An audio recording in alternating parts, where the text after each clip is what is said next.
ഓസ്ട്രേലിയക്കെതിരെ നടന്നുവരുന്ന ടെസ്റ്റ് പരമ്പരയിൽ മുൻനിര ബാറ്റർമാരുടെ പരാജയം ഇന്ത്യക്ക് കനത്ത ആഘാതമായി. 4 മത്സരങ്ങൾ പൂർത്തിയായപ്പോൾ ആതിഥേയരായ ഓസ്ട്രേലിയ 2-1 മുന്നിലാണ്. കഴിഞ്ഞ ദിവസം മെൽബൺ ക്രിക്കറ്റ് ഗ്രൗണ്ടിൽ നടന്ന ബോർഡർ ഗവാസ്കർ ട്രോഫിയിലെ 4ാം ടെസ്റ്റിൽ ഇന്ത്യ 184 റൺസിനാണ് തോറ്റത്. രോഹിത് ശർമ്മ, വിരാട് കോഹ്ലി എന്നീ ബാറ്റിംഗ് ഇതിഹാസങ്ങൾ സ്വതസിദ്ധമായ ശൈലിയിലേക്ക് ഇനിയും എത്തിയിട്ടില്ല. സമീപകാലത്ത് നിരവധി ടെസ്റ്റ് ഇന്നിംഗ്സുകളിൽ 200 റൺസ് പോലും തികയ്ക്കാൻ ഇന്ത്യക്ക് സാധിക്കാത്തത് പ്രമുഖ മുൻനിര ബാറ്റർമാർ തുടർച്ചയായി പരാജയപ്പെടുന്നത് മൂലമാണ്. മാത്രമല്ല 2025 ലോക ടെസ്റ്റ് ചാമ്പ്യൻഷിപ്പിന്റെ ഫൈനലിലേക്ക് നേരിട്ട് യോഗ്യത നേടാനുള്ള അവസരവും നഷ്ടമായി. ടെസ്റ്റ് ഫോർമാറ്റിൽ രോഹിത് ശർമ്മയും വിരാട് കോഹ്ലിയും 10 റൺസ് പോലും തികയ്ക്കാത്ത ഇന്നിംഗ്സുകൾ സമീപകാലത്ത് നിരവധിയുണ്ട്. ഓസ്ട്രേലിയൻ പര്യടനത്തിന് ശേഷം ഇന്ത്യക്ക് ടെസ്റ്റിൽ ഇംഗ്ലണ്ടിനെ നേരിടേണ്ടതുണ്ട്. 2025 ജൂണിൽ ഇംഗ്ലണ്ടിലേക്കുള്ള സുപ്രധാന വിദേശ പര്യടനത്തിൽ രോഹിത്തും കോഹ്ലിയും ടീമിൽ ഉണ്ടാവില്ലെന്നാണ് റിപ്പോർട്ടുകൾ.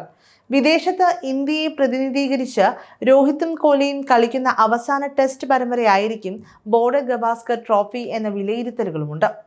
എന്തു തന്നെയായാലും ഇംഗ്ലണ്ട് പര്യടനത്തിന് പുറപ്പെടുന്ന ഇന്ത്യൻ സംഘത്തിൽ നിന്ന് ഇത്തവണ ഇരുവർക്കും മാറി നിൽക്കേണ്ടി വന്നേക്കും. രോഹിത് സ്വമേധയാ ക്യാപ്റ്റൻസി ഒഴിയണമെന്ന് സുനിൽ ഗവാസ്കറിനെ പോലുള്ളവർ ആവശ്യപ്പെട്ടു കഴിഞ്ഞു. ടെസ്റ്റ് ഫോർമാറ്റിൽ ദീർഘകാല താരങ്ങളെ കണ്ടെത്താൻ ദേശീയ സെലക്ടർമാർ ആഗ്രഹിക്കുന്നുണ്ട്. ഭാവി താരങ്ങളെ വാർത്തെടുക്കാൻ കഴിയുന്ന വിധമായിരിക്കും ഇംഗ്ലണ്ട് പര്യടനത്തിനുള്ള ടീം സെലക്ഷൻ. അതുകൊണ്ട് തന്നെ 2 ബാറ്റിംഗ് പ്രതിഭകളെ ടീമിൽ നിന്ന് ഒഴിവാക്കപ്പെട്ടേക്കാം. രോഹിത്തിന്റെ അഭാവത്തിൽ യശസ്വി ജയ്സ്വാളിനൊപ്പം KL രാഹുലായിരിക്കും ഓപ്പണർ. ശുഭ്മാൻ ഗിൽ, ഋഷഭ് പന്ത്, നിതീഷ് കുമാർ റെഡ്ഡി എന്നിവർക്കൊപ്പം മധ്യനിരയിൽ ഇന്ത്യയെ നയിക്കാൻ വിരാട് കോഹ്ലിക്ക് പകരം സർഫറാസ് ഖാന് അവസരം നൽകിയേക്കും. മെൽബണിൽ കിടിലൻ സെഞ്ചുറി നേടിയ നിതീഷ് മികച്ച ഓൾറൗണ്ടറാണ്. ഇംഗ്ലണ്ടിന്റെ സാഹചര്യങ്ങളിൽ അദ്ദേഹത്തിന് ബൗളിങ്ങിലൂടെയും മികച്ച സംഭാവന നൽകാനായേക്കും. ധ്രുവ് ജൂറലിന് ലോവർ മിഡിൽ ഓർഡറിൽ 6ാം നമ്പറിൽ വന്നേക്കാം. ഓസ്ട്രേലിയക്കെതിരെ 2ാമത്തെയും 3ാമത്തെയും ടെസ്റ്റിൽ രോഹിത് ഈ സ്ഥാനത്ത് ബാറ്റ് ചെയ്യാനെത്തി പൂർണ്ണമായി പരാജയപ്പെടുകയുണ്ടായി. അഭിമന്യു ഈശ്വരൻ, ദേവ്ദത്ത് പടിക്കൽ എന്നിവരാണ് ടീമിലെ മറ്റ് ബാറ്റർമാർ. 7ാം സ്ഥാനത്ത് രവീന്ദ്ര ജഡേജ ഇന്ത്യയുടെ പ്രധാന ഓൾറൗണ്ടറായി തുടരും. വാഷിംഗ്ടൺ സുന്ദർ ആയിരിക്കും മറ്റൊരു സ്പിന്നർ.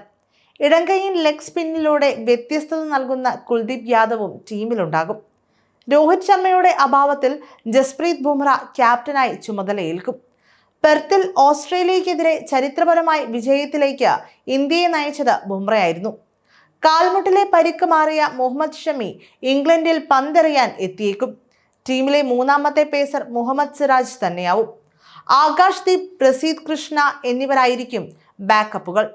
കാര്യങ്ങൾ ഇങ്ങനെയാണെങ്കിൽ KL രാഹുൽ, യശസ്വി ജയ്സ്വാൾ, അഭിമന്യു ഈശ്വരൻ, ശുഭ്മാൻ ഗിൽ, സർഫറാസ് ഖാൻ, ഋഷഭ് പന്ത്, ധ്രുവ് ജൂറൽ, നിതീഷ് കുമാർ റെഡ്ഡി, രവീന്ദ്ര ജഡേജ, വാഷിംഗ്ടൺ സുന്ദർ, ജസ്പ്രീത് ബുംറ, മുഹമ്മദ് ഷമി, മുഹമ്മദ് സിറാജ്, ആകാശ് ദീപ്, പ്രസീദ് കൃഷ്ണ, ദേവ്ദത്ത് പടിക്കൽ, കുൽദീപ് യാദവ് എന്നിവരായിരിക്കും ഇംഗ്ലണ്ട് പര്യടനത്തിലുള്ള ഇന്ത്യയുടെ സാധ്യതാ ടെസ്റ്റ് ടീമിൽ ഉണ്ടാവുക.